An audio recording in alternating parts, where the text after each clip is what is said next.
Pues yo sé que como tenemos varios estudiantes, pues no vamos a alcanzarnos a presentar. Sin embargo, pues yo voy a presentar a la profesora y pues en la medida que vayamos hablando, pues igual vamos haciendo preguntas, inquietudes.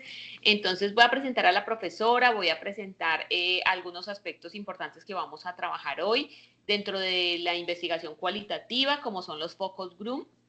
Y pues voy a dar paso a la presentación de la profe. Sería nuestra profesora, neuropsicóloga, la doctora Connie Saumas Brito, de la Universidad de Bolivia. De la Universidad del Valle. Del Valle de la Univalle, Bolivia. Nuestra profesora tiene 16 posgrados, es profesora hace más o menos unos 12 años como docente. Es docente también en universidades nacionales e internacionales, ha dado en Alemania Foldan, tiene una empresa en investigación, innovación, emprendimiento y ha tenido, digamos, también acercamientos y tiene un consultorio en neuropsicología en la universidad en Bolivia. Y bueno, y pues como ella lo ha dicho, pues es gerente de muchos, es gerente de la empresa donde ella pues lidera y trabaja. Y algo que le apasiona son sus animalitos y tiene 2 hijitos y le apasionan sus animalitos. Una niña, sí, una niña y tiene 5 perritos y 3 gatitos, que es algo pues que le apasiona y le emociona mucho. Entonces, profe Connie ha estado en Colombia, prontamente va a estar en Colombia, en Medellín, invitada por la universidad. ¿Cuál es la universidad que la invitó, mi profe? Es el Instituto de Educación, así se llama, Instituto de Educación, que me está llevando para el Congreso de Educación y Tecnología. Ok, muy bien. Y acá en este grupo, aunque no nos vamos a presentar, lo que quiero mencionarles a mis estudiantes de Colombia es que aquí no solamente tenemos estudiantes de psicología, tenemos estudiantes de otras carreras, ¿sí? ¿Por qué? Porque realmente pues la investigación transversaliza cualquiera de las carreras y los métodos de investigación pues obviamente los debemos de conocer todos los profesionales de cualquiera de las carreras, porque todos, digamos que todas las carreras en sí, pues hacemos investigación, ¿sí? Y digamos que eso es uno de los pilares fundamentales de algunas universidades y es la investigación, el aporte investigativo al conocimiento. Entonces, en este sentido, pues hoy vamos a trabajar el tema de Focus Group, que es, digamos, un método de recolección de información que nos permite, de cierta manera, investigación cualitativa, que nos permite, de cierta manera, pues poder recolectar información y poder analizar, ¿sí? Entonces, le doy el paso a mi profesora, mi bella profesora Connie Sauber, para que se presente y damos inicio entonces a la presentación. Bueno, ahora me toca tengo el honor de presentar a la doctora Andreina Bermúdez, ¿no? De Colombia, de la Universidad de Colombia. Y por favor, si nos puedes repetir la universidad. Antonio Nariño. Antonio Nariño de Colombia, ¿no? Ella es licenciada en psicología, tiene una maestría en educación y desarrollo humano y tiene un doctorado en ciencias de la educación. O sea, es capísima en todo lo que tiene que ver, pero súper, esa es la idea. Sí. Y tiene 15 años ya de docente en pregrado y posgrado, ¿no?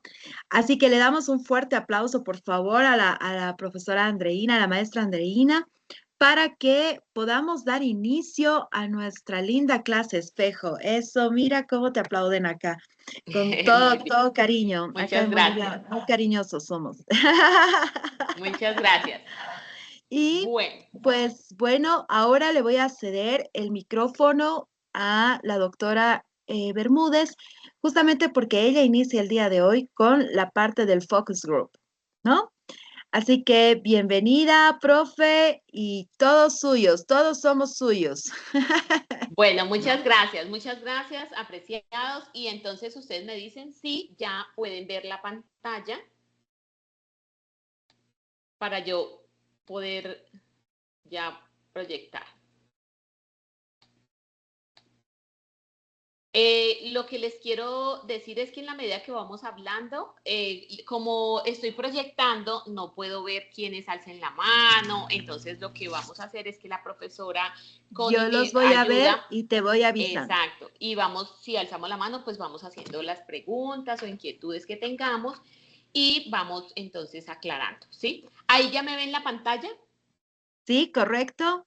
Bueno, muy bien. Entonces, esta clase espejo, pues como la habíamos coordinado con la profe Connie, pues hoy vamos a trabajar todo lo que tiene que ver con los grupos vocales. En este sentido, con la profe acordamos este tema hoy y posteriormente vamos a ver entrevista con la profesora para nuestro próximo encuentro de clase espejo. Sin embargo, pues hablamos hoy de una técnica de la investigación, es decir, un método de investigación cualitativa, y esto es una técnica de recolección de información que nos permite, de cierta manera, la investigación educativa poder recolectar de manera organizada y moderada, ¿cierto? A través de pequeños grupos información, ¿sí? Que seleccionamos de manera previa, ¿sí? Y nuestro objetivo principal en los grupos focales es obtener datos ricos y profundos sobre las percepciones, actitudes, creencias y motivaciones de los participantes, ¿sí? Respecto a un tema o un producto o idea específica que nosotros queramos hacer en aras de poder interaccionar con los grupos, ¿sí?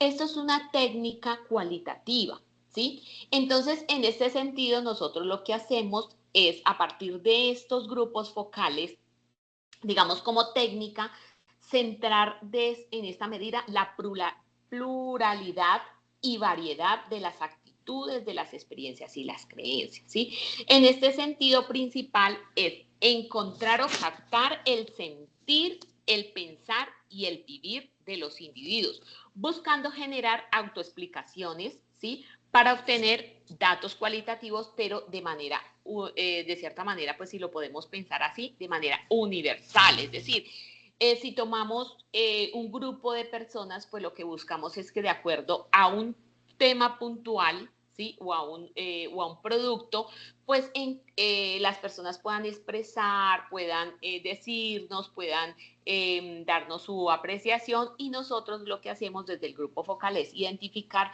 qué es lo que más se da, qué es lo que más nos dicen con respecto a ese sentir o a ese pensamiento o a ese vivir en relación a lo que nosotros queremos encontrar, ¿sí? Entonces, los grupos focales en sí tienen, digamos, unas fundamentaciones epistemológicas, ¿sí? Y se construyen, digamos, a partir de unas posturas que defienden un carácter constructivo e interpretativo del conocimiento. Es decir, que esto no se da con una sola persona, ¿sí? Voy a darles un ejemplo. ¿Qué piensan? ¿Qué se piensa? Un ejemplo de una bebida energética. ¿Qué pensamos de la bebida energética? No podemos generar una apreciación o no podemos dar una apreciación única, sino que tendríamos que tomar el producto y preguntar sobre ese, digamos, sobre lo que se piensa ese producto, sobre lo que se siente ese producto, para lo que puede servir ese producto, pero no a una sola persona, sino a un grupo de personas. Y de esta manera se construye, ¿sí? La interpretación de ese conocimiento, ¿sí? Entonces, por eso es que los grupos focales nos permiten, de cierta manera, pues, o su riqueza, datos ricos y profundos. ¿Por qué? Porque lo organizamos de manera que esto no es una percepción única, sino intentamos que sea una percepción digamos, universal, con una tendencia, digamos, a una objetividad, ¿sí? Entonces, a diferencia de los enfoques cuantitativos o positivistas, ¿cierto? Que buscan, digamos, de cierta manera hacer como unas predicciones, ¿cierto? Una intencionalidad de unas predicciones, y la intencionalidad de estos estudios cualitativos se centran más en la comprensión de una realidad construida históricamente y que se analiza a la luz del sentir, de las lógicas de todos los protagonistas y no solamente de una persona, ¿cierto? Es una técnica especial sensible para los estudios actitudinales y de experiencias y para examinar cómo se desarrollan y operan ideas en un determinado contexto cultural, ¿sí? Entonces, volvemos a pensar, vamos a dar un ejemplo como a partir, digamos, de las actitudes y experiencias. Entonces, un ejemplo, vamos a examinar cómo nos sentiríamos, pensemos ahora nosotros con el clima que nosotros tenemos acá en Colombia, por lo menos los que somos de climas calientes, como el Valle del Cauca. Entonces, por ejemplo, las niñas mías pertenecen a una región un poco más aclimatizada hacia el frío. Pero, por ejemplo, en el Valle del Cauca, sin embargo, es muy diferente al clima que ustedes tienen en Bolivia, ¿sí? Entonces, un ejemplo, vamos a hablar sobre cómo se vive, son las clases en la mañana, en una mañana de Bolivia, entonces muy fría, ¿cierto? Entonces las actitudes de los chicos, cómo son esas experiencias, ¿sí? Entonces ellos nos darían unas apreciaciones. Entonces vamos a hacer esa pregunta ahora y vamos a explorar un poco cómo eso. Entonces los chicos ahí en el chat y tanto de Bolivia como de Armenia nos puedan decir cómo son las clases, cómo son esas actitudes y cómo son esas experiencias de esas clases en una mañana de Bolivia y en una mañana de Armenia. ¿Listo? Entonces cuéntenos a ver allí y la profesora nos va leyendo. A ver, chicos, pueden abrir sus micrófonos. O pueden escribir en el chat O sobre pueden eso. ¿Cómo escribir en son? el chat, Ajá. como gusten. ¿Cómo se sienten en esas clases en una mañana? A ver, Ernesto, ¿cómo estás en las clases? ¿Cómo Pasas Pues, están? clases desde las 7:30 de la mañana acá. Sí, sí, desde las 7:30. Es que, la verdad, aquí en Bolivia, específicamente en La Paz, sí la sufres mucho con el clima, yo creo. O sea, sí es algo bien constante y algo que sufro mi día a día es que en la mañana hace un frío tremendo. De 7:30 a 6:30 estás levantándote, hace mucho frío. Pero luego también en la tarde ya hace mucho calor y en las clases, en las aulas, se concentra incluso mucho el calor. En algunas aulas es más caliente y luego vas a la otra que es más fría, entonces pues, ese cambio de temperatura y es bastante agotador, incluso uno no sabe qué ponerse ya, no sabe si voy a ir con ropa abrigada, voy a ir con ropa no tan abrigada o qué hago. Entonces aquí es bastante cambiante el clima y las situaciones. Pero en toda la experiencia académicamente me desenvuelvo bien, pero es muchas veces o es muy sofocador o es también muy desalentador incluso el tema del frío o muy sofocante el tema del calor, entonces afecta el rendimiento de cierta manera y la percepción. ok, listo. Vamos a escuchar a un chico de Colombia. Muy Alguien que nos quiera bien. decir cómo sería. A ver, ¿quién va a hablar? Para A ver, hablar acá sobre eso. tenemos a Eliana con la manito Bueno, levantada. Bueno, aquí estamos en Armenia, Armenia Quindío. La verdad, el clima acá es muy agradable, es muy acogedor, no se levanta. Y aunque estudiamos, Armenia tiene, digamos, como tres tipos de clima, ¿sí? Entonces, la universidad está ubicada en el norte. El norte es el más frío, luego está el centro, ¿sí? Que ya es como un término medio, y está el sur, donde sí es muy caliente.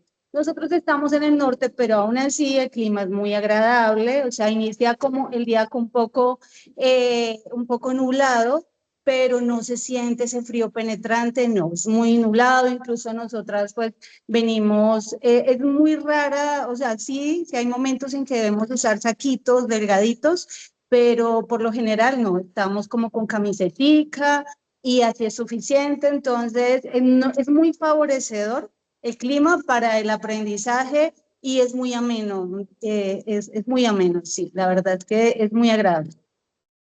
Qué bueno, lindo, muchas gracias. muchas gracias. Bueno, entonces resulta que justamente los grupos focales eso es lo que buscan, conocer la interpretación, ¿cierto? El por qué y el cómo, ¿cierto? Y es explorar cómo las personas construyen su realidad, sus percepciones a partir de creencias, motivaciones, sentimientos. Entonces, en este caso, hicimos un pequeño ejemplo, ¿cierto? ¿Cómo es el clima en una mañana de Bolivia y cómo es el clima en una mañana de Colombia en Armenia, ¿cierto? Y cómo es el clima allá en una mañana de La Paz, Bolivia. Entonces, acá encontramos dos situaciones distintas, ¿sí? ¿Qué sucede acá? Que estamos hablando de dos países distintos. Claramente, pues si nosotros tenemos, digamos, la oportunidad de que otros estudiantes de Bolivia, porque realmente cuando nosotros hablamos de grupos focales no podemos solamente quedarnos con una idea o con un solo pensamiento, sino que tenemos que tener un aproximado entre 7 a 10 participantes, que es lo ideal, ¿sí? No podemos decir, es que esta idea o esta construcción, digamos, esta construcción de conocimientos yo la voy a sacar solamente de una persona o de dos personas. No, necesitamos tener un número significativo que dentro de los grupos focales lo ideal es tener entre 7 a 10 participantes. Sin embargo, este ejercicio que hicimos pequeño, pues mire que sí nos da, digamos, la posibilidad de poder decir, es que las chicas a partir de estos relatos, pues nos dicen que estudiar en este clima de Armenia pues es agradable, se levantan con actitudes positivas, digamos, hay una actitud positivista para levantarnos, decir, bueno, este clima está chévere, hoy tengo energía, abro, digamos, todo mi ser para recibir el conocimiento el día de hoy en esta mañana, a diferencia de que, por ejemplo, habían unas palabras que mencionaba el estudiante, y es como, bueno, ¿cierto? Agobia, ¿cierto? Es como que de cierta manera hay una dificultad para el proceso de digamos, de la interiorización, porque pensémoslo así, por ejemplo, en mi caso, yo soy de clima cálido, de climas un poco calientes, entonces yo me voy a un clima frío y yo yo digo, no, Dios mío, en un clima frío yo creo que se me congela el cerebro, o sea que me bloquearía totalmente. ¿Sí? Mantendría como achicopalada, triste, no quisiera aprender nada, lo que me hablan yo me imagino que todo se me congelaría, ¿cierto? Eso es una creencia, claramente es una creencia de que las cosas se me congelan. ¿Pero por qué lo pienso así? Pues porque hay una percepción de lo que es el clima frío. Entonces, mire que todos estos elementos son importantes dentro de los grupos focales, porque nosotros, ¿qué tendríamos que hacer dentro de un grupo focal con respecto a las percepciones, las creencias, las motivaciones, los sentimientos? Pues es descomponer, ¿sí? Y eso es lo que nosotros hacemos en estas entrevistas de los grupos focales, descomponer las palabras y trabajar a partir de eso para poder examinar y poder concretar, digamos, las ideas de acuerdo a esos contextos determinados. Y eso es lo que hace que nosotros construyamos de manera...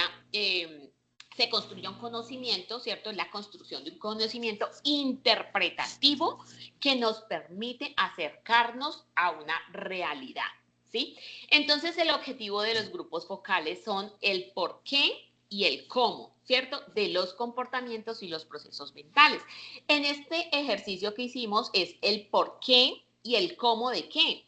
De ese comportamiento que tienen las chicas de Armenia con respecto al recibir clases en las horas de la mañana y los estudiantes de La Paz, Bolivia, al recibir clases en las horas de la mañana. Entonces es posible que consideremos, ¿cierto? Es posible, ¿cierto? Digamos que lleguemos a una pequeña conclusión y es que el horario ideal para los chicos de Bolivia puede ser como en el intermedio, no tan temprano, porque ya nos están diciendo que muy temprano, a las 7:30, pues el frío es muy, muy intenso, que seguramente impide incluso una actitud mucho más proactiva con respecto al, digamos, al conocimiento, posiblemente digamos, el cuerpo se sienta, digamos, con una inhibición de muchas situaciones por el frío, entonces estamos muy pendientes del frío, de abrigarnos, de que, sí, a diferencia de las chicas de Armenia que dicen, no, pues es que a veces usamos un pequeño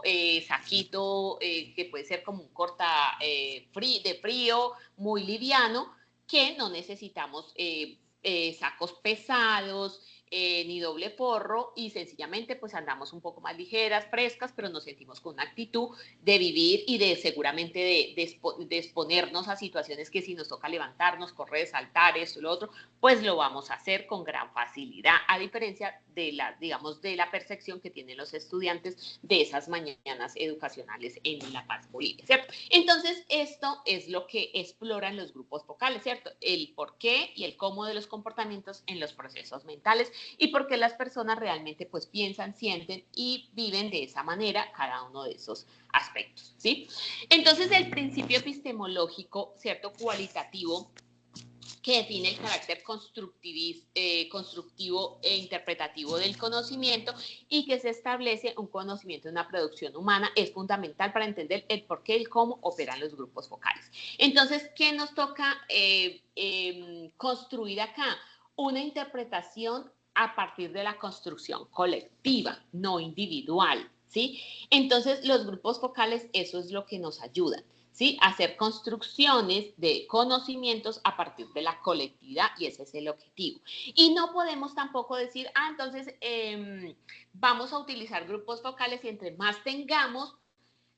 personas tengamos para que opinen o para que participen, pues mejor sería el conocimiento. Pues no, resulta que los grupos focales también tienen un límite, ¿sí? Y el límite son 10 participantes. El mínimo pueden ser 5 participantes. Lo ideal es entre 7 y 5 participantes, ¿sí? Porque ¿qué sucede? Que si nosotros tomamos una población mucho más grande, también perdemos el objetivo de la participación y de la interpretación de las experiencias, las percepciones, los sentimientos y las actitudes. Entonces, por eso es que los grupos focales no se pueden extender mucho ni pueden ser muy pocos, ¿sí? Entonces, cuando nosotros hablamos de ello, pues tenemos que tener claro de que si nosotros permitimos que muchos participen, pues también perderíamos la objetividad, ¿sí? Porque tendríamos una gran variedad de percepciones, sentimientos y pues eso tampoco nos daría la posibilidad de nosotros poder acotar o poder definir ese objetivo, ¿sí? Entonces, aquí tenemos un ejemplo, ¿cierto? Entonces, un ejemplo de cómo se construye, es decir, de esa idea constructivista en la interpretación de eso. Entonces, dice que sostiene que el conocimiento no es una entidad preexistente y objetiva, sino una producción generada por los sujetos. Dice, la realidad se entiende a través de la experiencia, las percepciones, los sentimientos y las actitudes de las personas. Mateus y Molina señalan que esta técnica cualitativa pretende aprender los significados que los sujetos comparten y que se expresan mediante el lenguaje. Entonces, cuando decimos esto de aprender, es cuando se expresa, pues digamos que en la medida que cada uno de estos 10, de estos 7 o de estos participantes que nosotros tenemos en los grupos focales, pues nos dice, nosotros construimos una idea y de eso se aprende, es decir, se retoman para nosotros interiorizar una nueva forma de percepción, es decir, un conocimiento, un nuevo conocimiento o un conocimiento. Por otro lado, pues Romo y Castillo señalan que el grupo focal tiene predominantemente una finalidad práctica que busca recopilar la mayor cantidad de información posible sobre un tema definido, ¿sí? O sea, no es como que nosotros digamos vamos a hablar de todo, no. Por ejemplo, cuando nuestro chico de Bolivia nos daba el ejemplo de que en las tardes había calor y que seguramente pues el calor tampoco les permitía, digamos, o en la mañana es muy frío o en la tarde es mucho calor, pero realmente nosotros, ¿qué necesitamos definir? Un tema y de qué debemos definir y debemos de acotarlo muy bien, es el clima frío, que fue, digamos, lo primero que nosotros vamos a acotar. Ya posiblemente después vamos a hablar del calor, ¿cierto? Pero entonces ahí es donde nosotros en el grupo focal tendremos que tener claro estos elementos. ¿Qué es lo que yo voy a definir para poder que las personas me hablen de manera específica sobre esto y yo poder extraer, ¿cierto?, profundamente esa información específica, ¿cierto?, del frío con respecto a la clase o con respecto a ese sentimiento, a esa actitud y a esa experiencia de la clase. Y posteriormente, pues entonces es posible que vamos a trabajar es el calor con respecto a ese mismo objetivo. Pero entonces eso es lo que nosotros tenemos que tener claro en los grupos focales, porque si no, pues vamos a tener una gran variedad de situaciones que va a ser muy difícil de pronto poderlas interpretar de manera objetiva y poder hacer la construcción de un nuevo conocimiento o de un conocimiento con más claridad, ¿sí? Entonces, por eso es tan importante que en los grupos focales siempre tengamos esa definición, ¿sí?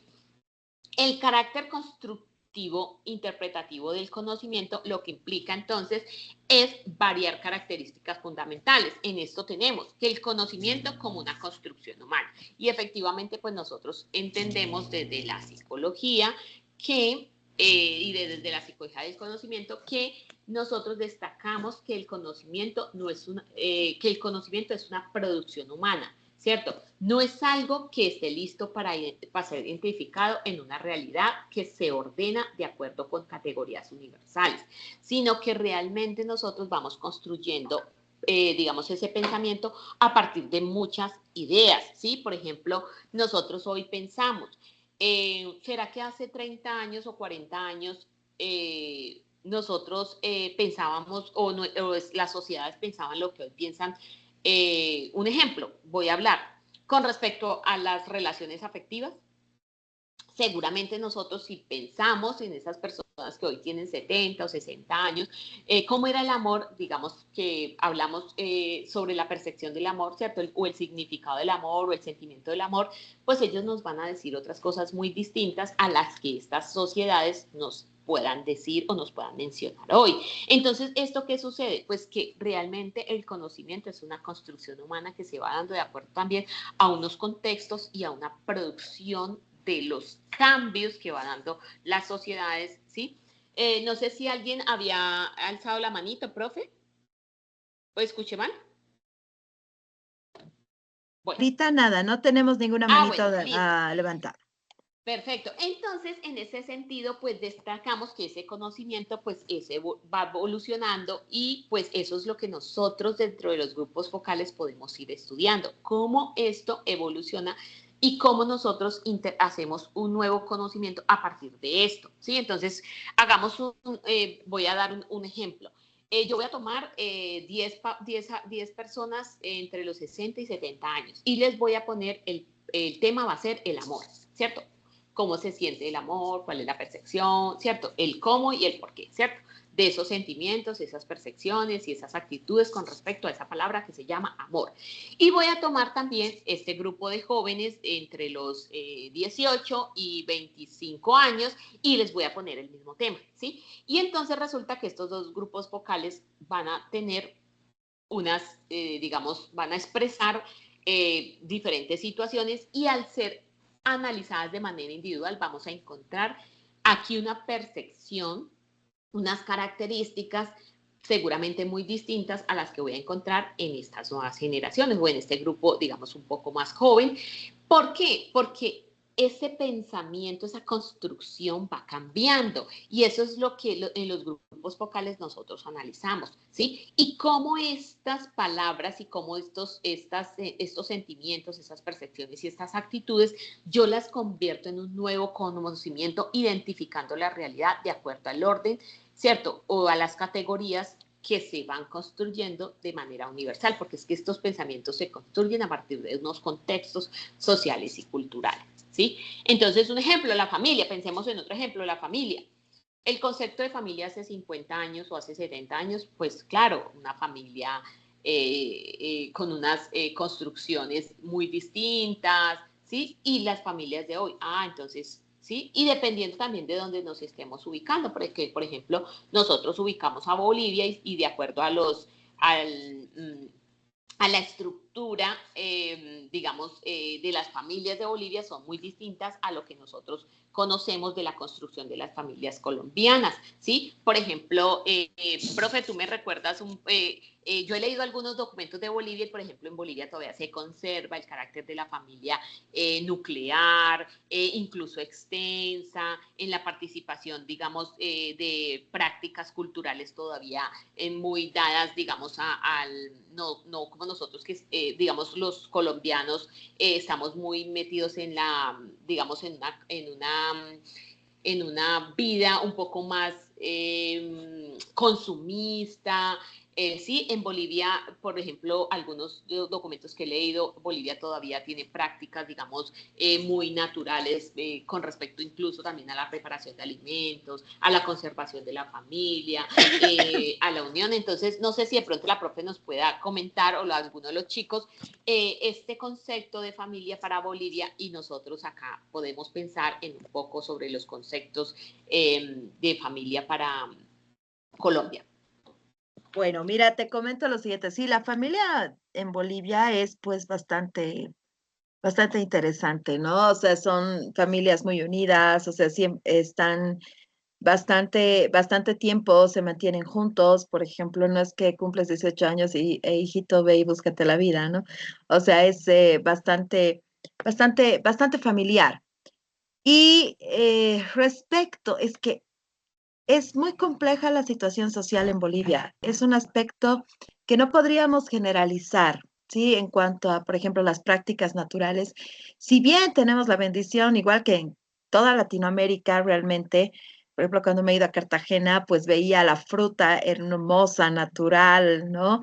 Tenemos esa bendición de tener todavía cosas naturales, no tanto transgénico. Ya. El tema de la medicina natural y todo eso, pues es variable, ¿no? O sea, tenemos una parte de Bolivia que sí ve el tema de la medicina ancestral, natural, que tiene prácticas ancestrales y demás. Y una parte que, bueno, es el radio urbano que no, ¿ya? Entonces son bastante diferentes ambas perspectivas. Y sí, ¿no? Se mantiene un poco el tema de lo tradicional en algunas cosas. Sin embargo, pues hay ciudades diferentes, ¿no? Por ejemplo, hay ciudades como Oruro, Potosí, que son súper mega conservadores, ¿no? En cuanto a las tradiciones, en cuanto a la forma de ver el mundo, de interpretar la realidad, del comportamiento de los hijos, las normas morales. Incluso hay alguna ciudad donde ya ser madre soltera todavía es el peor pecado que puedes cometer. O sea, son cosas todavía, pero son dos ciudades, ¿no? Sin embargo, ya en las demás ciudades es otro mundo, ¿no? Por ejemplo, La Paz y Santa Cruz son ciudades bastante grandes, son enormes, ¿no? Mira, o sea, realmente son monstruos de ciudades. No tenemos tanto que ni siquiera acabas de ver una ciudad desde la ciudad entera, ¿no? Y son muy diferentes. Incluso cada barrio tiene su propia personalidad. Con eso te digo todo. O sea, los barrios equivalen en muchos casos a ciudades íntegras europeas, ¿no? O sea, es un monstruo nuestra ciudad. Pero ahí, por ejemplo, te das cuenta que un barrio es muy diferente a otro, costumbres muy diferentes, formas de vida diferentes, formas de interpretar la realidad diferentes, ¿no? Entonces, es una ciudad compleja, ¿no? En el sentido de la palabra correcto, ¿no? O sea, no es difícil, sino es con muchos tintes, con muchos colores y con muchas interpretaciones diferentes. Por eso es como que él dice, en el paceño es muy frío, ¿no? Claro, o sea, venimos de un clima de montaña, ¿no? O sea, nosotros somos clima de montaña. Ten en cuenta que despiertas y lo primero que ves es un enorme nevado, ¿no? Y o sea, estamos rodeados de nevados, la cordillera, o sea, vas una hora hacia el alto y está la cordillera, vas 2 horitas hacia el otro lado y estás en pleno trópico, ¿no? Con los yungas. O sea, ese es el nivel de diferencia que tenemos incluso a una hora de carretera, ¿no? Entonces, eh, son, tiene tantos elementos que no te podríamos decir que todos los paseños son fríos, pero sí los de Santa Cruz, por ejemplo, los de clima cálido son mucho más abiertos, no más divertidos, todo. Nosotros somos un poco más serios, ¿no? Eso tú sabes cómo va afectando el tema del clima. Y claro, ten en cuenta lo que te hablaba el Ernesto, ¿no? que él dice, hace calor, ¿no? Ten en cuenta que para nosotros calor son 16 grados, ¿no? Entonces, claro, o sea, cuando hace 16 grados nos ves en shorts y poleras, ¿no? Y muriéndonos de calor porque no sabemos qué hacer. Estamos a 3.600 metros de altura, entonces el calor nos mata porque es seco en La Paz, ¿no? Entonces, cuando hablamos del frío de la mañana, a veces es 0 grados, ¿no?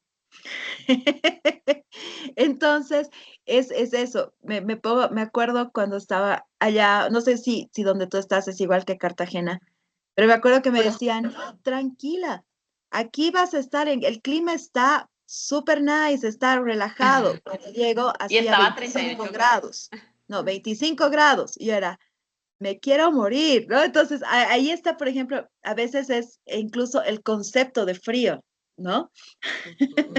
Exacto, es verdad. Listo, entonces mira, profe, y mira, chicos, entonces que esto de la interpretación, es decir, esto de cuando nosotros hacemos, construimos conocimiento a partir de estos grupos focales, pues también tenemos que tener en cuenta como ese contexto. Porque, por ejemplo, si nosotros hablamos un poco de Colombia, pues claro, nosotros estamos un poco permeados por un pensamiento americano, por un pensamiento un poco más consumista, a partir, digamos, muchas situaciones que también tienen que ver con lo político y con lo social. Entonces, esto va cambiando de cierta manera y va moviendo un poco las construcciones sociales normativas, es decir, de desarrollo normativo de los países, ¿sí? Esto da lugar seguramente a que las personas empecemos a hacer cambios en nuestros estilos de vida, en nuestros pensamientos, en nuestros sentimientos. Entonces, por ejemplo, cuando nosotros decimos la familia, entonces, que es un pilar fundamental y que en casi todos los documentos nosotros encontramos la familia como pilar fundamental de la sociedad, esto y lo otro. Pero realmente nosotros también empezamos a encontrar una percepción muy distinta de lo que hoy, a diferencia de hace 50 años, era la familia, ¿sí? Entonces nosotros decimos, mamá, ¿y por qué tú viviste y por qué tú fuiste capaz de vivir 40 años al lado de mi papá en un matrimonio donde siempre, sí? Entonces seguramente la mamá nos va a decir, a partir de esas experiencias, de esos significados que para ella fue la familia y digamos de esos aspectos educacionales, pues ella nos va a dar un significado distinto a lo que nosotros hoy podemos decir. ¿Sí? Entonces ella nos va a decir, no, pues porque yo siempre me enseñaron a que si yo me casaba debía de estar con su papá toda la vida, que mis hijos, que el hogar, que tal, ¿sí? Y hoy seguramente los jóvenes dicen, no, ¿cierto? En palabras cristianas, pues no, yo sí no me aguanto un cólico, o sea, si yo ya no me siento bien, pues sencillamente yo ya me voy y yo no voy a ponerme a pensar en que la familia, en que los hijos, en que tengo que durar y en que tengo que permanecer y que Dios y que el padre allá me dijo que hasta que la muerte lo separe, pero realmente pues yo no me voy a aguantar un hombre castigador, un hombre infiel, un hombre machista, un hombre porque seguramente pues yo ya tengo otras posibilidades y el mundo ha ido evolucionando y pues yo ya como mujer ya tengo inclusión educativa, ya vivo la inclusión en la libertad de mis derechos, en la expresión, en el acceso a la vida laboral, en esto y en lo otro, ¿cierto? Y pues obviamente tengo muchas otras oportunidades que no hacen que yo de cierta manera pues siga concibiendo que la familia es mi único pilar o es el único pilar con el que yo puedo construir, es decir, hombre-mujer, con el que yo puedo sacar a mis hijos adelante. Sino, entonces, mire que es una construcción muy distinta.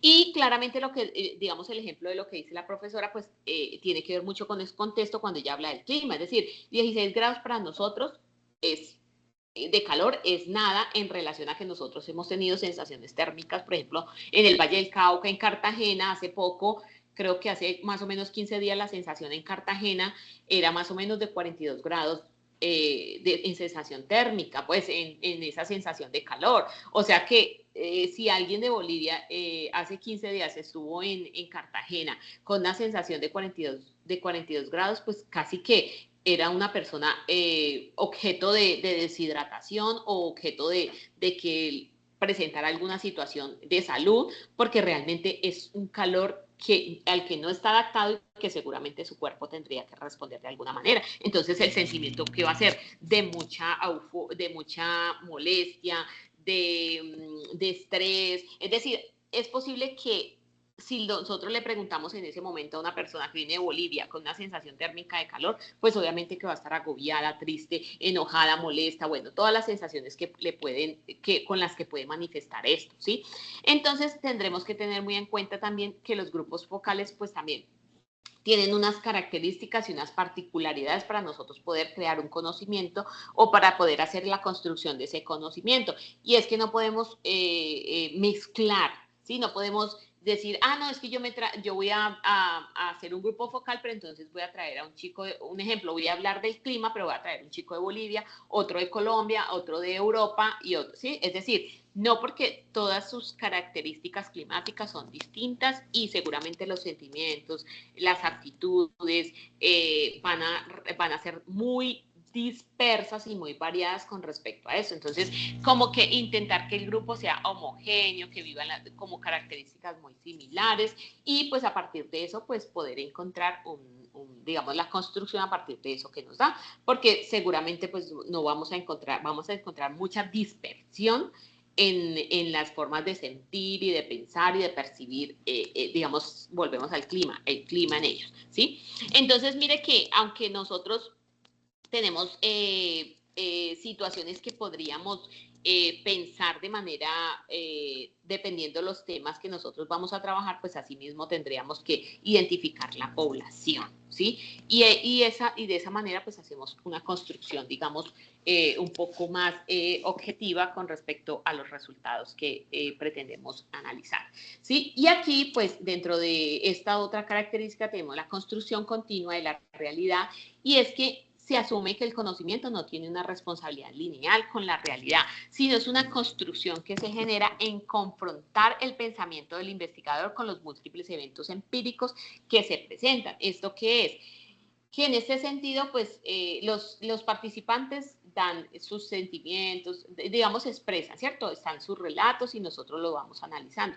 Pero también tenemos que tener en cuenta y confrontar, digamos, esos múltiples eventos empíricos que nosotros decimos. Y entonces, ¿por qué las personas volvemos al calor, cuando hay calor se enojan, ¿sí? O cuando hay calor se ponen alegres. Por ejemplo, en mi caso, yo me pongo muy triste cuando hay frío y más bien eso me genera molestia, nostalgia, tristeza y seguramente mi actitud es más bien poco activa. Mientras que cuando hay calor, pues yo soy más enérgica, más alegre, me gusta el sol, me gusta salir, me motivo más, ¿cierto? Entonces, mire que estos, digamos, son eventos empíricos, es decir, es posible que las personas, digamos, situaciones que no son muy asociadas, porque uno diría, entonces con el calor debería estar enojada. Pues no, resulta que en casos particulares, pues no, o sea, el calor no me da enojo, por el contrario, me genera una alegría, ¿sí? Entonces, mire que digamos, estas percepciones de realidad pueden cambiar de acuerdo, digamos, también como a los sujetos. Entonces, la intencionalidad y la comprensión de manera, digamos, universal o general, dice que mientras los estudios cuantitativos con orientación positivista se centran en la predicción de una realidad considerada y externa y objetiva, la intencionalidad de los estudios cualitativos se centra en la comprensión de la realidad. Y esta realidad es vista como una construcción históricamente y analizada en sus particularidades a la luz del sentir de la lógica de cada uno de sus protagonistas, ¿sí? Aquí vamos a tener, digamos, como unas bases teóricas de eso. Entonces decimos que la teoría de la interacción social, ¿cierto? Digamos que como una fundamentación dentro de estas bases teóricas, entonces tenemos la perspectiva de los grupos y la teoría de interacción social. Entonces tenemos que el método asume, desde la interacción social, dice, el método asume que la realidad psicológica de un individuo se manifiesta y se moldea a través de las conversaciones y el debate, ¿sí? Y el grupo actúa como un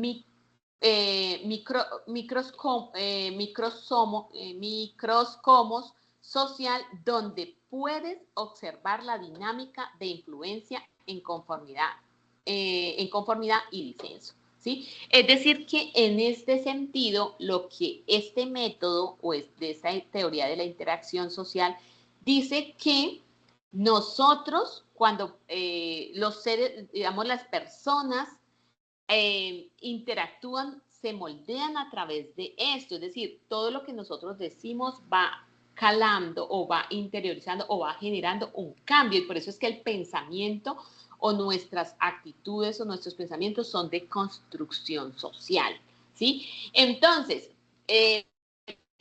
voy a hablar de algo que obviamente todavía sigue siendo polémico en muchos países. La interrupción del embarazo, ¿sí? Resulta que hace 50 años, pues incluso hablar de la sexualidad es un tabú, y como la profesora lo decía ahora, hay muchas familias todavía en Bolivia, en algunas ciudades de Bolivia, con unas situaciones, digamos, con unas percepciones muy conservadas de la familia, y por ejemplo, ser madres jóvenes casi que todavía, como ya lo decía en sus palabras, es casi que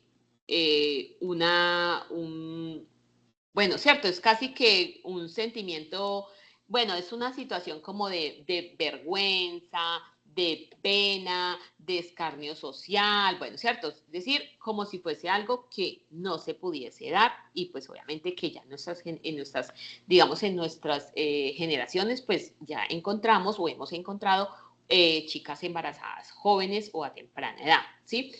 Pero ¿qué sucede? Que todavía mientras esto para unos ya se ha ido normalizando, porque esto es una construcción social, ¿sí? Para otros todavía no, ¿sí?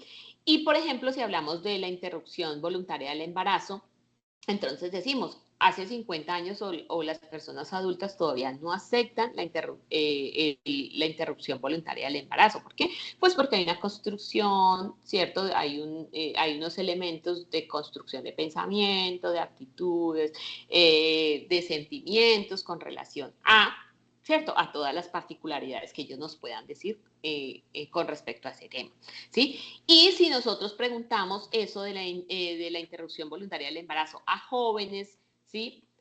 Obviamente, pues vamos a tener otras posiciones muy distintas, y es posible que decimos, no, pero es que no todos los jóvenes, claramente no, porque no todos los jóvenes se han ido permeando de esta información, no todos los jóvenes han recibido esta información, no todos los jóvenes se han formado, digamos,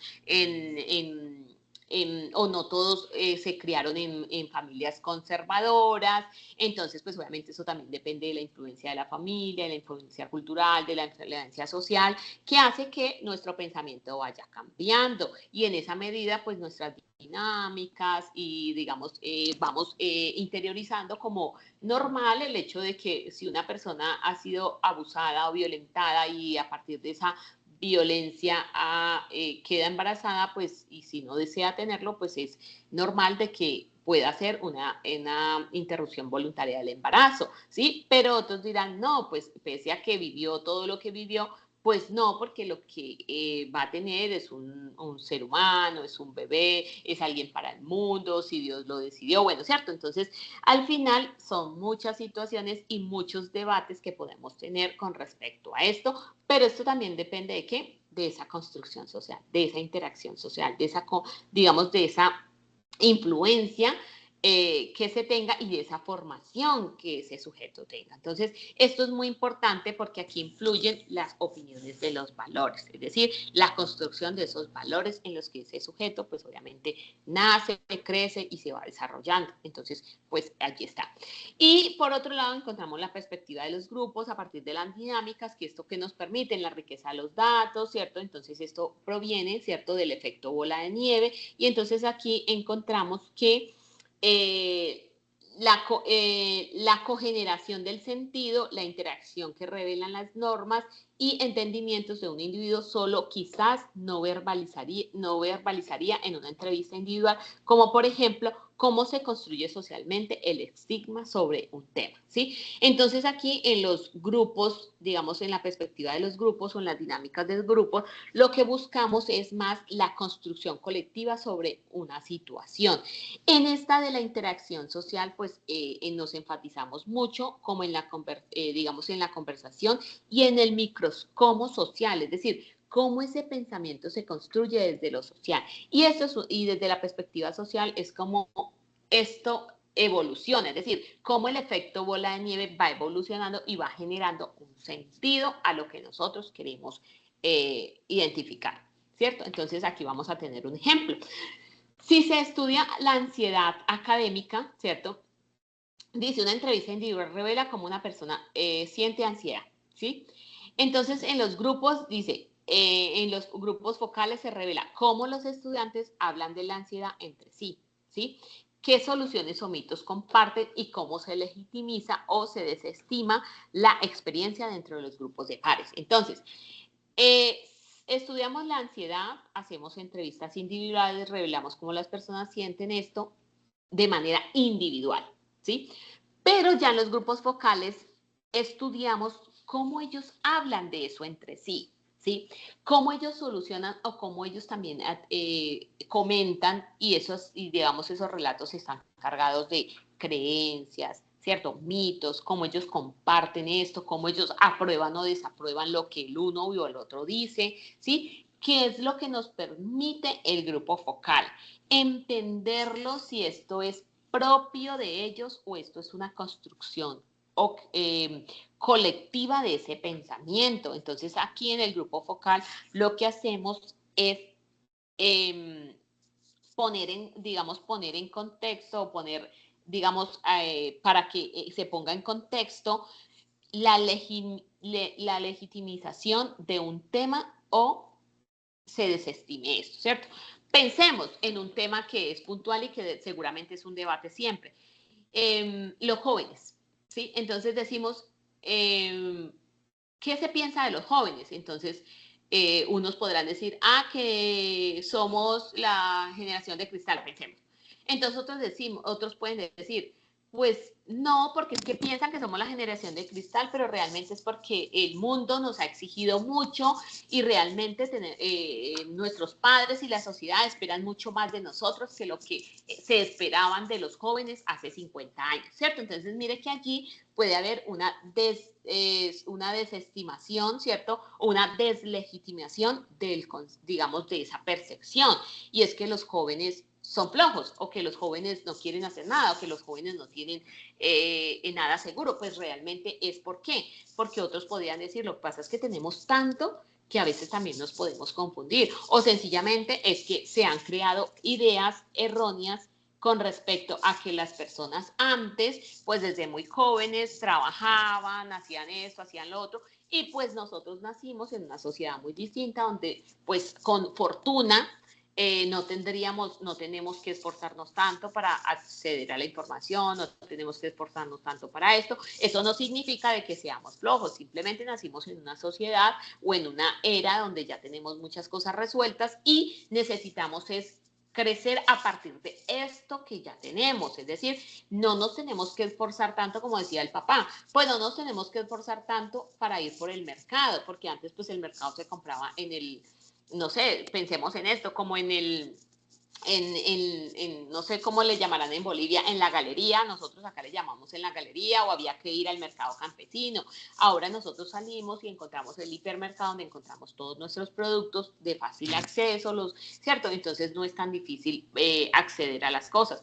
Anteriormente para nosotros ir a estudiar en la escuela y adquirir conocimiento, pues nos sentábamos media tarde en una biblioteca y pues hoy ya no tenemos que ir media tarde a una biblioteca ni desplazarnos de un pueblo a otro para encontrar una biblioteca, los libros que nosotros necesitamos estudiar, porque realmente pues ya buscamos en internet la información, descargamos los libros y ya los tenemos y no necesitamos salir de la casa, ni necesitamos asolearnos, ni necesitamos movernos, ni necesitamos mojarnos, ni nada de eso, porque la información la tenemos muy rápido y de muy fácil acceso. Entonces, mire que son las condiciones, son los dispositivos que han cambiado y hacen que se tenga una percepción muy distinta del joven de antes al joven de hoy. Pero entonces, ¿qué sucede? Que esto, pues obviamente lo tenemos que leer en un contexto, digamos, universal, en un contexto de cambios, ¿sí? No solamente quedarnos con el comparar el antes y el ahora, porque el antes es el pasado con unas condiciones culturales y sociales distintas, y el ahora es unas condiciones sociales y culturales, pero que además con una gran situación y digamos que ventaja, y es que nosotros hoy tenemos unas tecnologías de la información o hemos avanzado en tecnologías que nos permiten tener una vida con mucha más facilidad, ¿cierto? Entonces ahí, ¿qué hacemos? ¿Legitimizamos o deslegitimizamos esa percepción del joven, ¿cierto? Del joven flojo o del joven, ¿cierto? Digamos, esa palabra como tal, ¿a partir de qué? Pues de esos sentimientos y de esas expresiones que estos jóvenes nos puedan dar, ¿sí? Entonces, mire que todo esto nos permite, pues, como los grupos focales. Entonces, ¿cuáles son, digamos, los usos y las ventajas que tenemos acá? Que los grupos focales que nos permiten una riqueza y profundidad de la información. Entonces, dice, el método ha demostrado ser una fuente de información de enorme riqueza. Los testimonios ofrecidos por 6 u 8 participantes son de mayor riqueza en significados que los obtenidos en entrevistas individuales. ¿Y por qué pensamos que esto es una ventaja de esto? Porque realmente acá logramos tener varios pensamientos, varios significados y varios sentimientos. Mientras cuando lo hacemos en una sola persona, pues ya entenderemos de que es solamente el pensamiento de eso, y como yo se lo decía ahora, si hablamos de los jóvenes son flojos, pues unos dirán, ah, sí, nosotros somos, pero habrán otros que dirán, no, ¿cierto? Entonces no podemos generalizar, porque realmente hay unos que posiblemente se perciban así por sus situaciones y hay otros que dicen, no, yo no, porque yo hago esto, yo hago lo otro, yo estudio, yo hago, ¿cierto? Entonces no podemos generalizar a partir de un solo relato. Entonces por eso es que los grupos focales tienen esa riqueza y esa profundidad. Y por otro lado tenemos el fomento de la discusión de expresiones, y ese que trabaja en grupos que facilitan la discusión y activan a los participantes a opinar y a comentar, incluso sobre los temas considerados o difíciles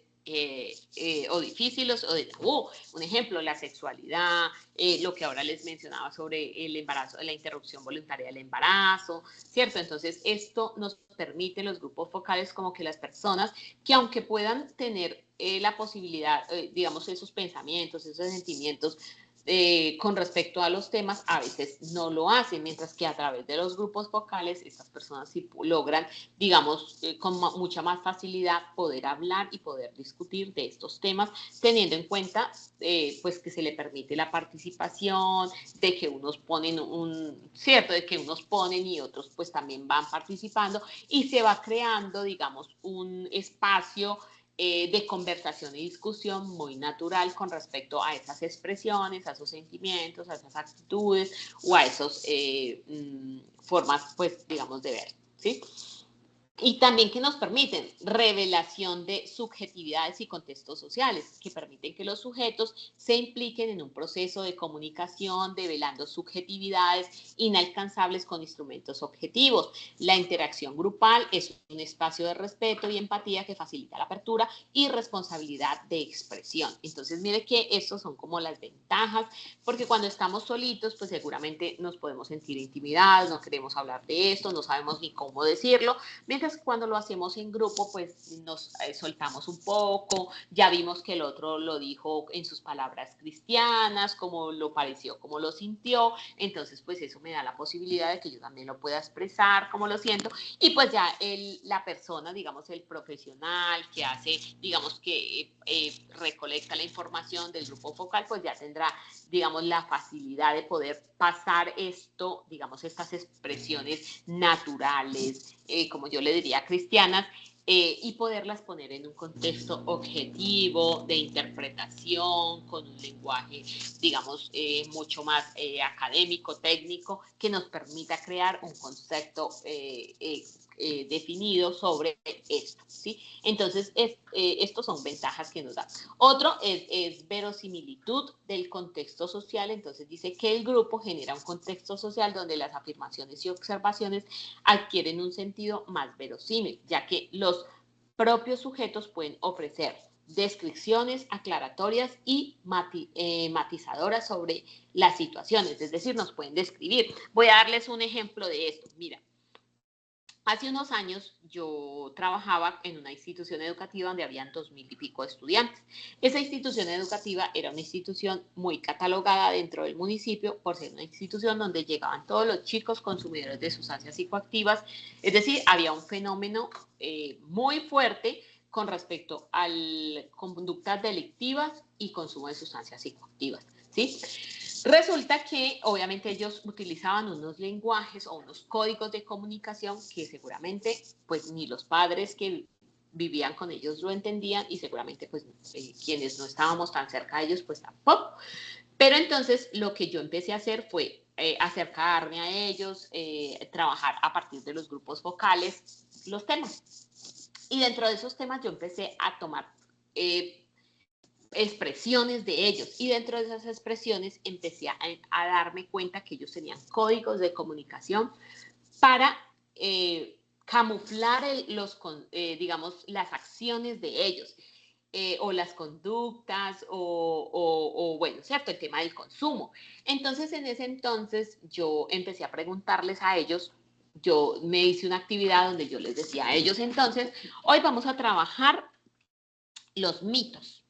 ¿Cierto? Y hoy vamos a trabajar las palabras que nosotros utilizamos coloquialmente para denominar todas las, ¿cierto? Hablábamos de sustancias psicoactivas, pero pues realmente yo les hablaba sobre, digamos, la prevención de sustancias psicoactivas, los daños que se causan en el sistema nervioso central, en el comportamiento, en el desarrollo del aprendizaje, bueno, ¿cierto? En el proyecto de vida, pero bueno, o sea, ellos reían, unos participaban, otros no, pero realmente habían unas palabras que ellos mencionaban dentro de esas actividades que yo siempre me quedaba como con ellas. Entre esos, entonces, un ejemplo tenían como que Motor Ranger, Blancanieves, que era otra, Caperucita, cosas así. Entonces yo me quedé mucho como con esas palabras. Entonces un día yo le dije, bueno, vamos a hacer un festival de palabras. Entonces, bueno, entonces los chicos empezaron a participar, entonces por allá salió como nosotros decimos, el que echa a todos al agua. Entonces por allá apareció uno que ya me dio la clave de algo. Entonces dijo, sí, profe, Motor Ranger. Y entonces ya yo dije, ¿y Motor Ranger qué es? ¿Cierto? Estábamos hablando de las drogas. Entonces yo les decía, bueno, entonces vamos a mirar los daños que causa, un ejemplo, la cocaína. Entonces es una sustancia elaborada de tal manera y causa estos y estos daños. Yo nunca les hablaba de los efectos porque pues obviamente no sería una actividad preventiva, sino más bien estimulante. Entonces yo siempre les hablaba de los daños. Causa daños, impide el procesamiento de información de tal manera, ¿cierto? Entonces dijo, sí, Motor Ranger. Entonces yo ahí conecté, yo dije, claro, esta palabra tiene que ver con una jerga o la utilización, digamos, oculta de ese lenguaje. Entonces ya empecé a entender de que muchas de esas palabras, cuando ellos decían Blancanieves, tenía que ver con las drogas. Cuando decía Motor Ranger, tenía que ver con las drogas. Cuando decían entonces ya empezamos, él ya abrió como el espacio, entonces ya como que todos empezaron a decir, sí, profe, y entonces Blancanieves, le decimos a no sé qué, y entonces le decimos Caperucita, no sé qué, y entonces le decimos Príncipe Azul, no sé qué. Entonces ya empezaron a darme todas esas palabras que conectaban con ese lenguaje y la interpretación de ese consumo, ¿sí? Entonces, mire que a partir de esto fuimos aclarando y fuimos haciendo una descripción, ¿cierto? Y estos son ventajas que aparecen dentro de la utilización de los grupos focales.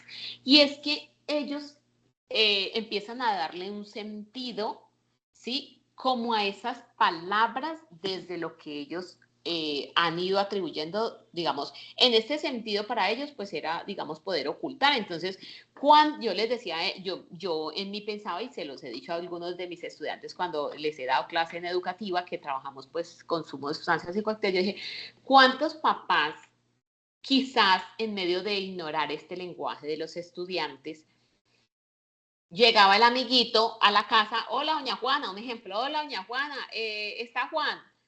Sí, mi hijo, por aquí está Juan. Y delante hasta la mamá le diría, bueno, Juan, entonces vamos a irnos a ver a Blancanieves. Y entonces, ¿cuántas mamás le dirían, bueno, mi muchachito, mucho cuidado, mucho respeto con Blancanieves, pensando que era la novia? ¿cierto? Y resulta que Blancanieves no era ninguna novia, sino que era Blancanieves, ellos le decían al perico. Entonces resulta que ese nombre se lo atribuían a este tipo de sustancia. Entonces mire todo lo que uno logra en, digamos, extraer de los grupos focales. Es el significado, es el sentido, es la forma de expresión que estos sujetos le dan a un elemento o a esos, digamos, a esa situación. Entonces, mire que los grupos focales, por eso dice que son profundos, ricos en la profundización de ese conocimiento. Y seguramente si yo en las clases les hablo simplemente la cocaína, las drogas, no sé qué, pues ellos ya se quedan con esa información porque no es relevante para ellos, porque ellos no le tienen significado, digamos, no utilizan esas palabras para referirse a ese tipo de drogas. Para ellos tiene mucho más significado hablar de Moto Ranger, de Blancanieves, de Caperucita, de Príncipe Azul, de Dama Rosada, de no sé qué más, porque es el significado que ellos le han atribuido y con eso es que han contextualizado su consumo y viven su consumo y transfiguran y digamos que crean una figura idealizada de ese consumo, ¿sí? Entonces, mire cómo se da esto. Y por otro lado, pues también otra ventaja que tenemos es la optimización de los recursos. Y entonces aquí ofrecen la posibilidad de entrevistar a más individuos en menor tiempo, lo que puede ser adecuado para presupuestos limitados, resulta una optimización de tiempo en comparación con múltiples entrevistas o individuos. Entonces, aquí pues obviamente podemos recolectar información mucho más rápida, un universo un poco, ¿cierto?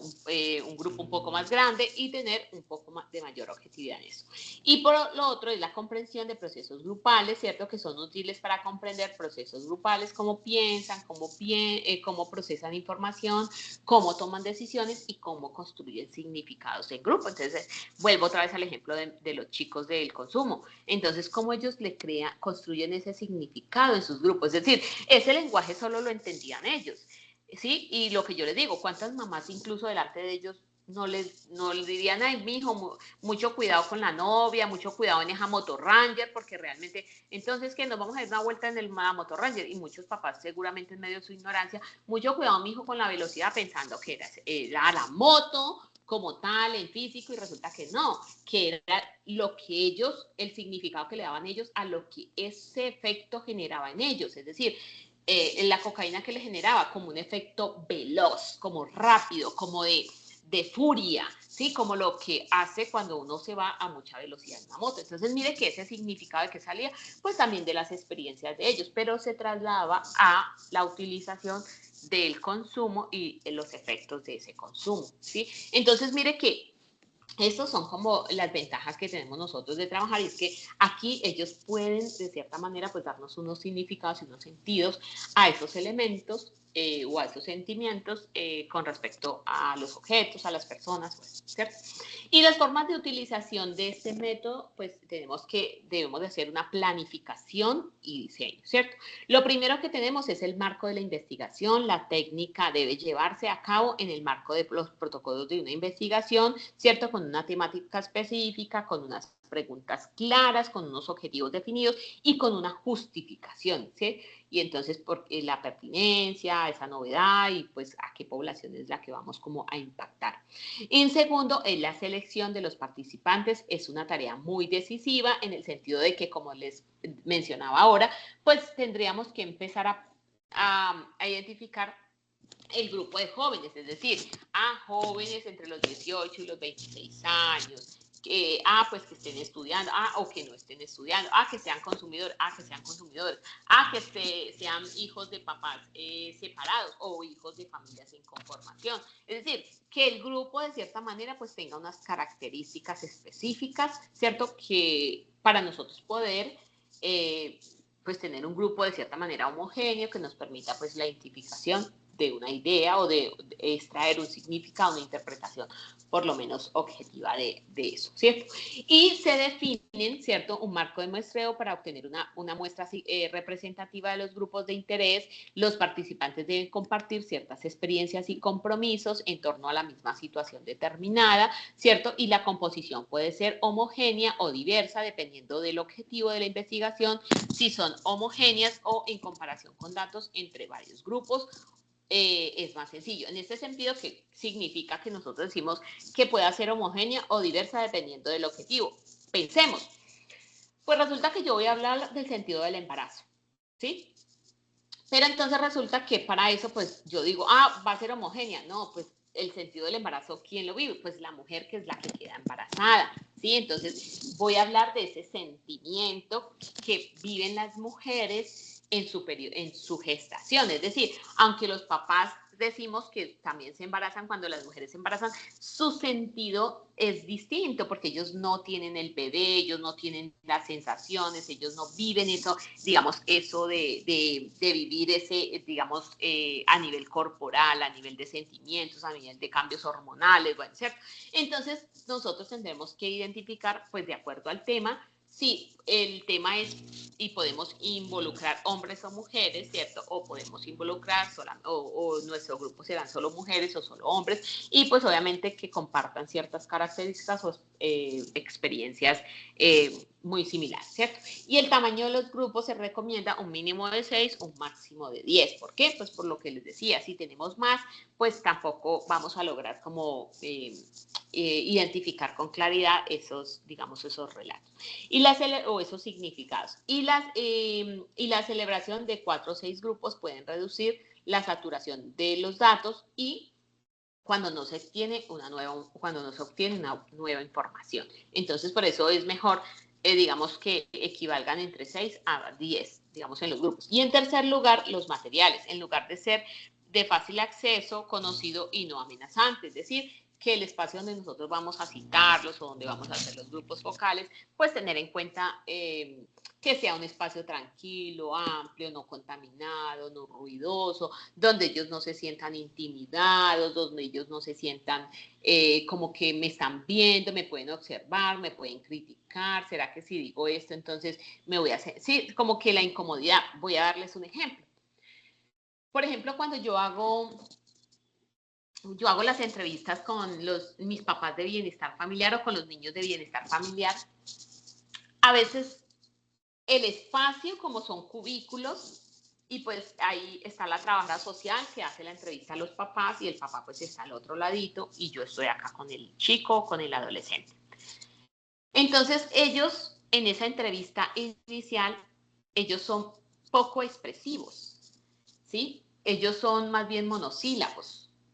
Pero resulta que cuando ya están solos y que a veces voy a la institución y que ya están solitos, que ellos se sienten más tranquilos, menos coartados, con menos miedo de que los escuchen, entonces ahí es donde ya me cuentan, sí, doctora, yo ese día no le dije que yo consumía, pero yo consumo.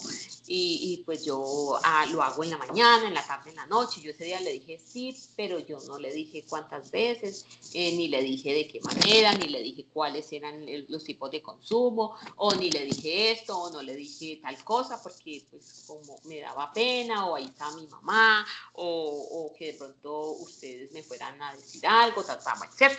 Y lo mismo sucede con los papás. Cuando yo entrevisto a mis papás en ese espacio de bienestar familiar, que es una entidad que obviamente garantiza los derechos de los niños, niñas y adolescentes, pero que de cierta manera pues crea, digamos, tiene una visión dentro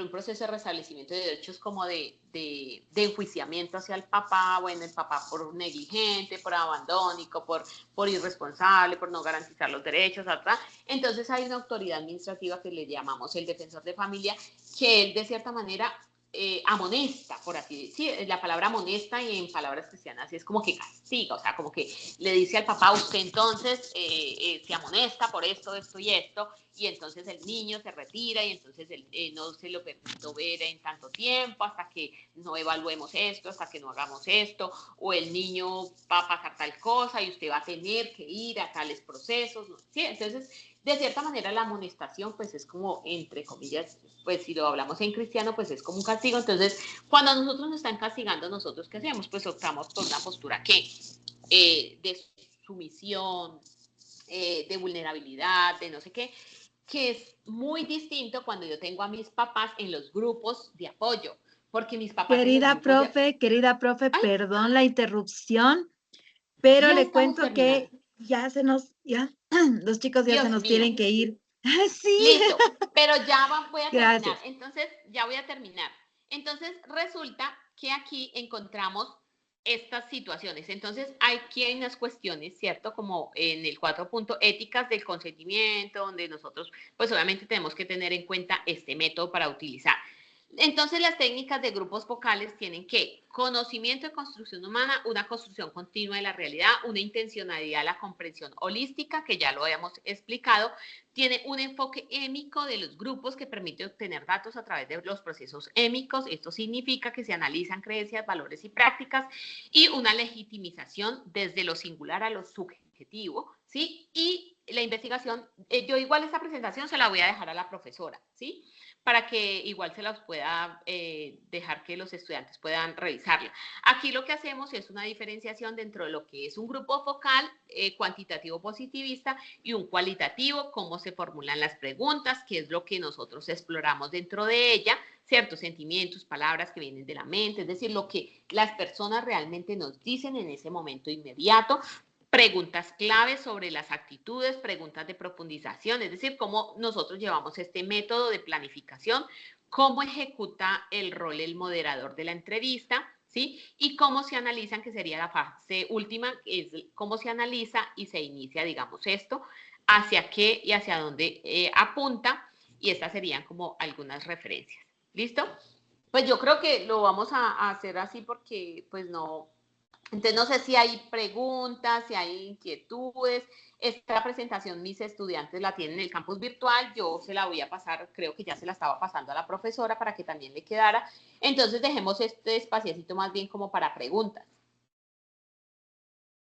Si hay preguntas, si hay inquietudes con respecto a los grupos focales, a la intencionalidad, al método.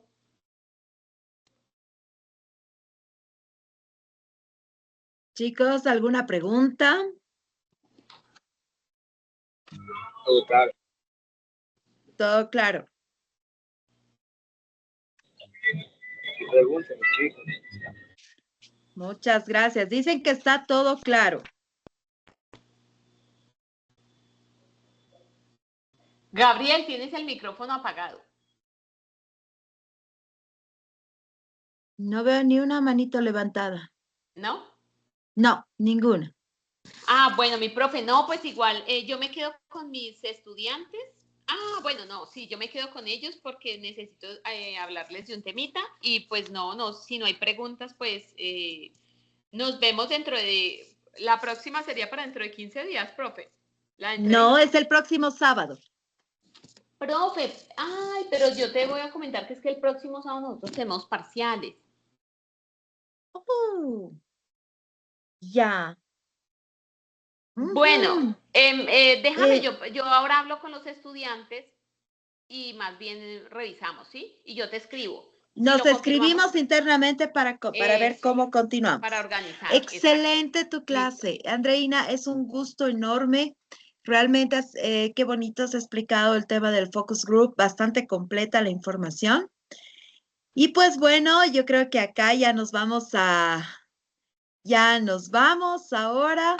Y, ¿cómo se llama? Pues queda agradecerte realmente el compartir el conocimiento, el construir el conocimiento de manera conjunta y sobre todo, pues, tu apertura, ¿no?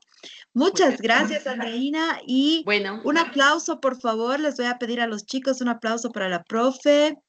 Y nos vemos. Ya vamos a coordinar si es este sábado o el siguiente sábado. Listo, mi profe. Muchas gracias. Un abrazo para todos. Y nos vemos en nuestro próximo encuentro. Muchas gracias, mi profe, por el espacio. Y yo me quedo con los chicos de Colombia. Muchísimas gracias. Adiós. Un abrazo hasta Colombia y nos hablamos.